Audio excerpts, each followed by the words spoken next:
নমস্কার, আমাদের YouTube channel smart mind স্টাডিজে তোমাকে স্বাগত জানাই। আজ যে ব্যাপারটা নিয়ে কথা বলবো সেটা হচ্ছে এসএসসি এমটিএস কিভাবে ক্র্যাক করবে তুমি খুব সহজে, সেটার ব্যাপার নিয়ে একটু ডিসকাশন করবো, ঠিক আছে? প্রথমেই বলে রাখি, আমার ব্যাকগ্রাউন্ডটা ব্ল্যাক দেখাচ্ছে কারণ পুরো অন্ধকার ভূতের মতো দেখাচ্ছে, কারণ কারেন্ট নেই। সেই কারণে আমার ব্যাকগ্রাউন্ডটা এরকম দেখাচ্ছে। তো ঠিক আছে, বাদ দাও ভাই, অন্য বিষয়ের টপিকে ফিরে আসি।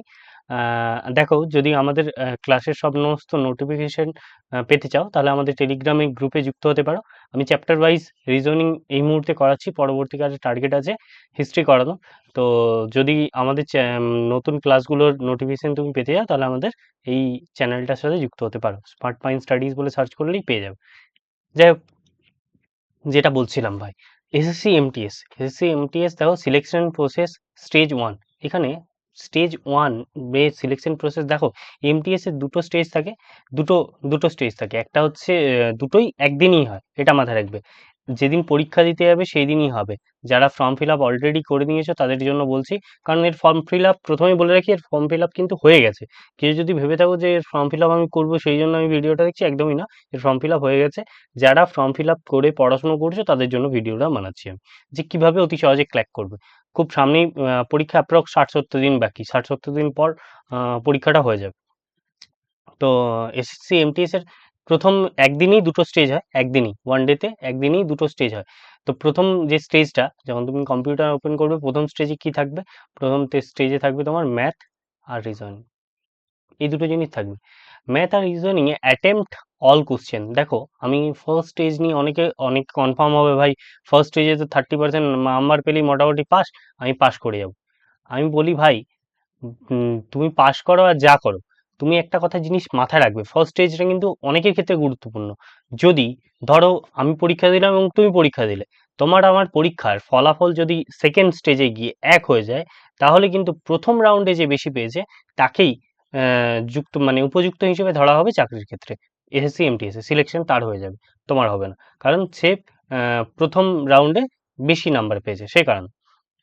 যাই হোক, যেটা বলছিলাম, তো ম্যাথ আর রিজনিং এ ভাই যতগুলো পারবে, আমার মনে হয় যতগুলো পারবে সবগুলো কোশ্চেন গুলো অ্যাটেম্প্ট করবে। কারণ কিচ্ছু নেগেটিভ মার্কিং নেই। তুমি যা যা এক্সাম পরীক্ষা দেবে সেই নাম্বারটাই পাবে। তুমি ধরো ফিক্স করে রেখেছো যে তোমার 10টা কোশ্চেন ঠিক হবে, ঠিক আছে, 10টা কোশ্চেন ঠিক হয়ে যাবে, 10টা ম্যাথের ঠিক হবে, 10টা ম্যাথের ঠিক হবে, আমি ধরলাম।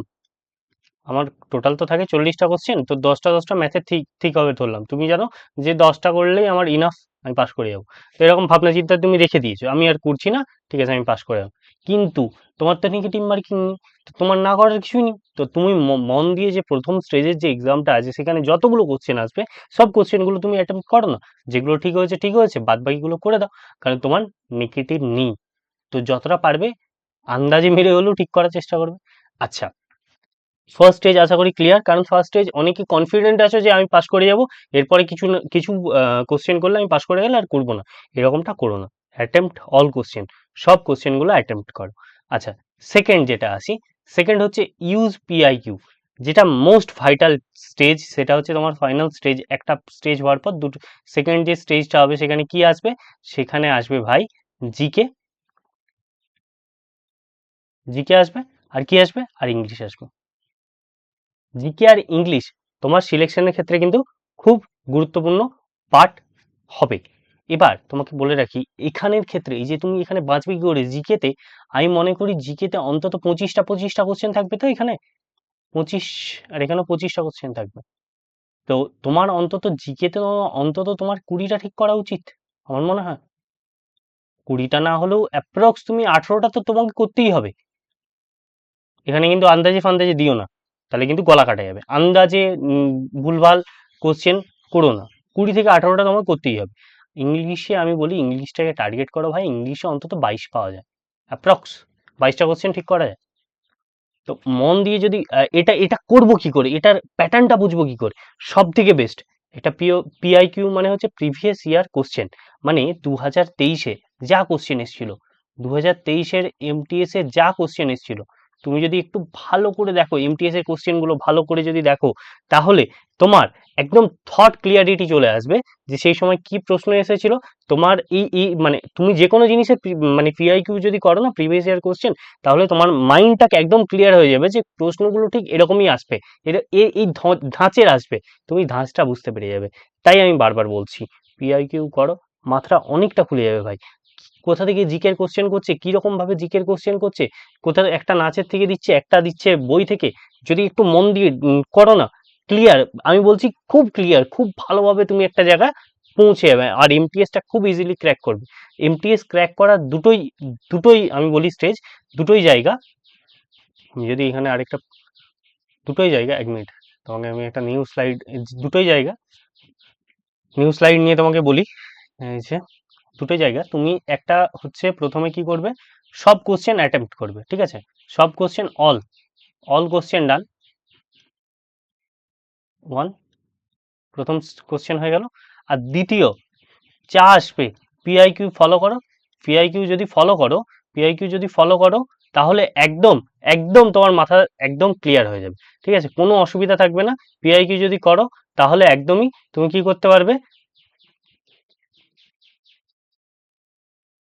একদমই কি করতে পারবে না, তুমি একদম তোমার মাথার মধ্যে এই জিনিসগুলো ঢুকে যাবে, এটা হচ্ছে কথা।